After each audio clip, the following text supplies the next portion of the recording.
Hey guys, this is the world famous Kailasha temple at Ellora, and let's look objectively into who could have built this amazing structure.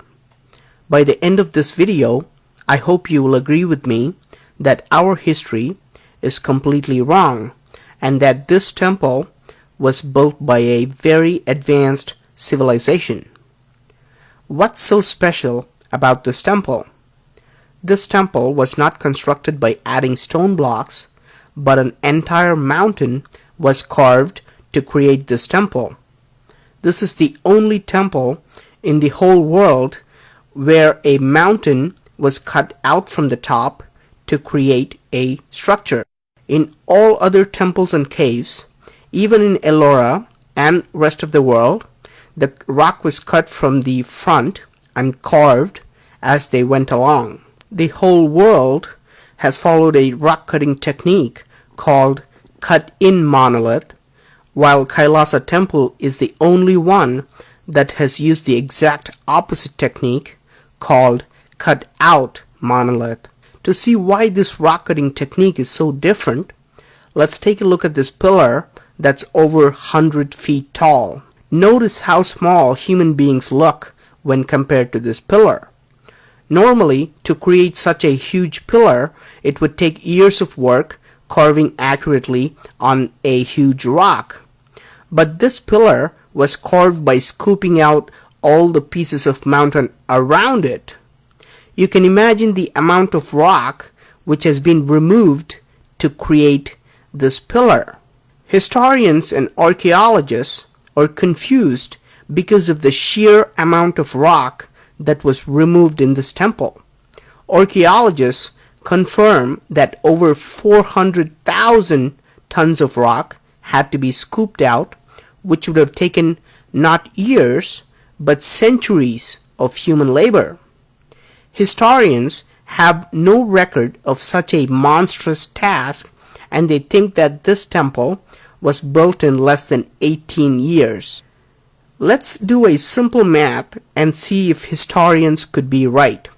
I'm going to assume that people worked every day for 18 years and for 12 hours straight with no breaks at all.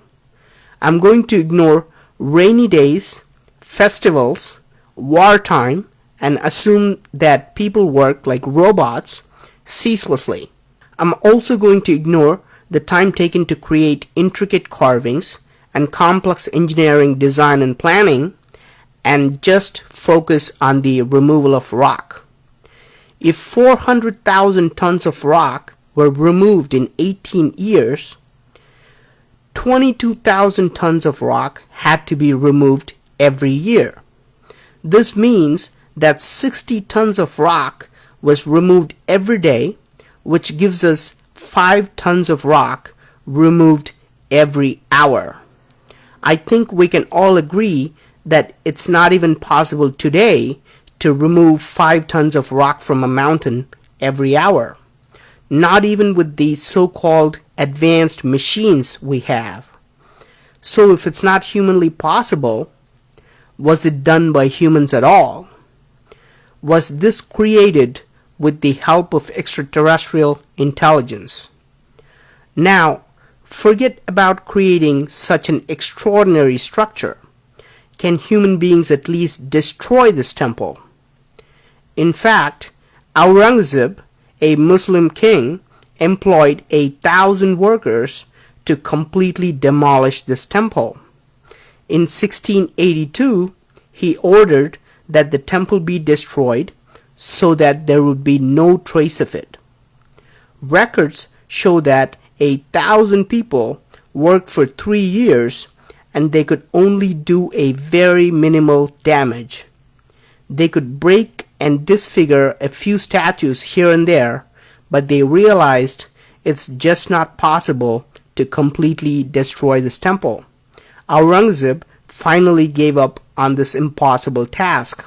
Note that this attempted destruction is very similar to another mysterious structure called the Menkaures pyramid in Egypt. Another Muslim ruler wanted all the pyramids to be destroyed and started his work from the Menkaures pyramid. After years of trying, he was only able to make a small dent on the pyramid.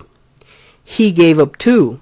Were all these indestructible structures around the world created by extraterrestrials?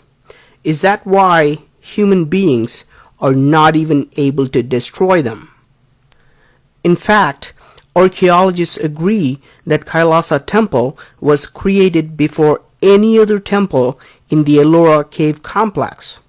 Could this have been built centuries before human beings started carving other temples nearby?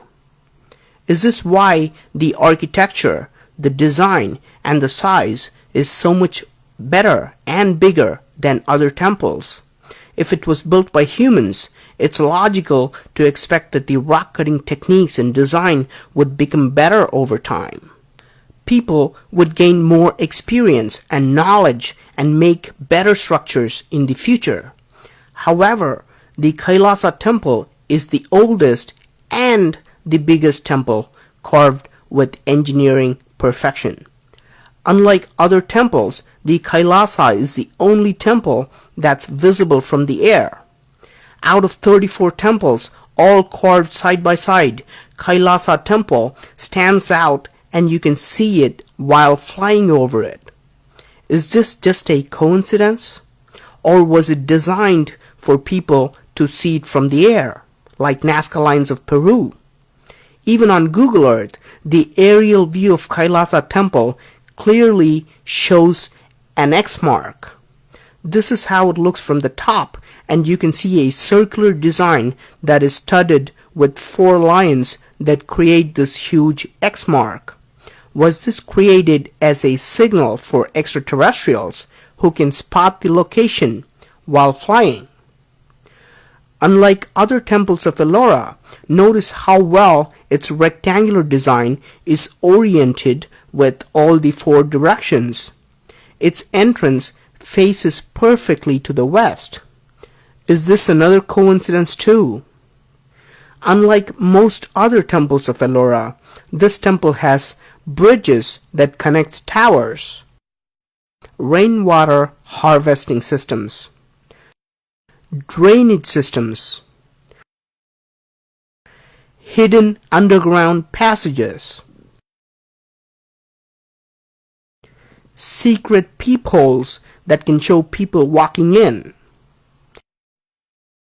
elaborate balconies in different areas, and complex stairways that connect multiple levels. And all of this had to be planned accurately before they started carving the mountain. For example, you cannot carve these 2 structures separately and then decide to build a bridge later. No connecting rocks or external rocks were used at all, and everything was carved perfectly from one mountain. Do you still believe that this was done with chisels, hammers, and pickaxes by people with limited mathematical and architectural knowledge?